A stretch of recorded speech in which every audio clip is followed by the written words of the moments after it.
Hello friends, welcome to Defence Matrix. तो एक photo social media platform पर काफ़ी ज़्यादा वायरल हो रही है कि ये चाइनीज़ एयरफोर्स की है, जिसमें हम 4 चाइनीज़ फ्लैंकर्स देख सकते हैं जो कि मोस्ट लाइकली चाइनीज़ J-16 है।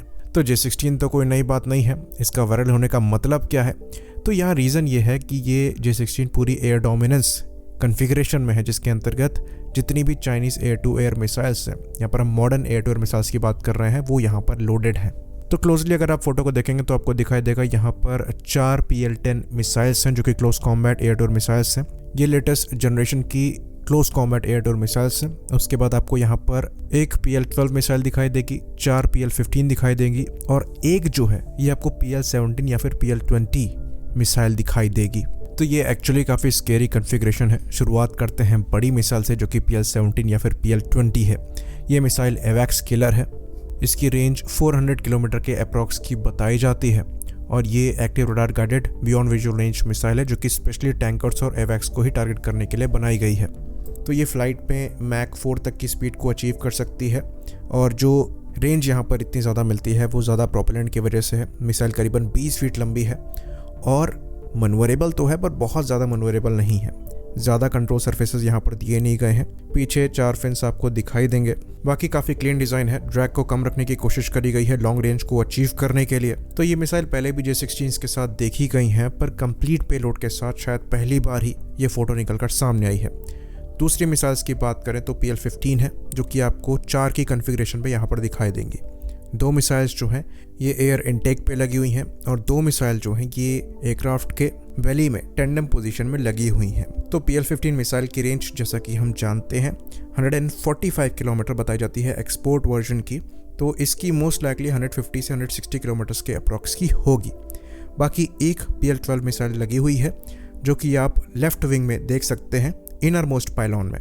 इस मिसाइल की जो मैक्सिमम रेंज है ये 80 से 100 किलोमीटर के अप्रॉक्स है। वहीं पर जो 4 PL-10 मिसाइल लगी हुई हैं ये क्लोज कॉम्बैट मिसाइल है। हाई ऑफ 4 कैपेबिलिटी के साथ आती हैं। करीबन 90 डिग्रीज के एंगल पर ये टारगेट को लॉक करने में सक्षम है और 50 से 60 G के अराउंड टर्न्स ले सकती हैं। काफ़ी ज़्यादा मनवरेबल मिसाइल है और 90% के अप्रॉक्स की किल प्रोबेबिलिटी भी देती हैं। मैक्सिमम रेंज यहाँ पर भी 25 से 30 किलोमीटर के अप्रॉक्स की है। तो ये एयर डोमिनेंस पेलोड है और क्योंकि जो एयरक्राफ्ट है ये J-16 है तो ये कॉम्बिनेशन में है काफ़ी अच्छे एवियोनिक्स के। जो J-16 का AES रडार है ये काफ़ी ज़्यादा पावरफुल बताया जाता है। एक्चुअल में इसकी कैपेबिलिटी क्या है ये पब्लिक डोमेन में नहीं पता क्योंकि रडार के बारे में ज़्यादा इन्फॉर्मेशन नहीं है। पर जो हमारे Su-30 MKI द्वारा NO11M parts PES radar use किया जाता है उससे परफॉर्मेंस में ये दुगने से भी बेहतर है। इसके कंपैरिजन में अगर हम अपने Su-30 MKI को देखें तो क्लोज कॉम्बैट में हम ये कह सकते हैं कि कैपेबिलिटी मैच हो सकती है क्योंकि मीका मिसाइल हमारे द्वारा टेस्ट करी गई है।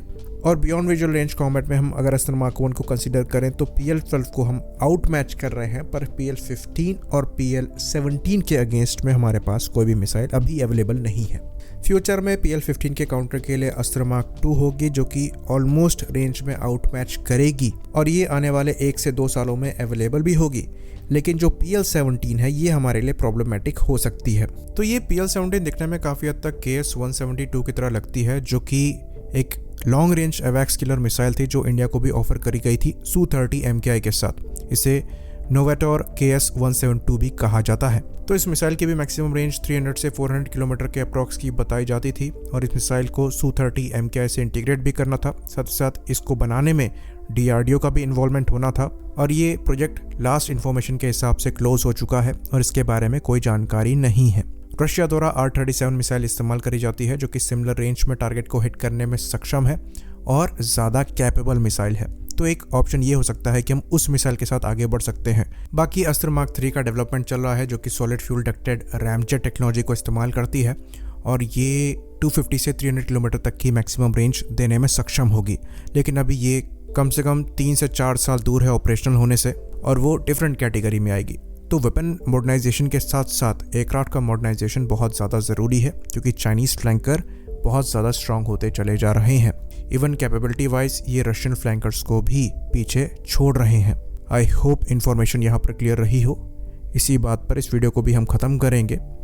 लाइक करिए, सब्सक्राइब करिए। जय हिंद।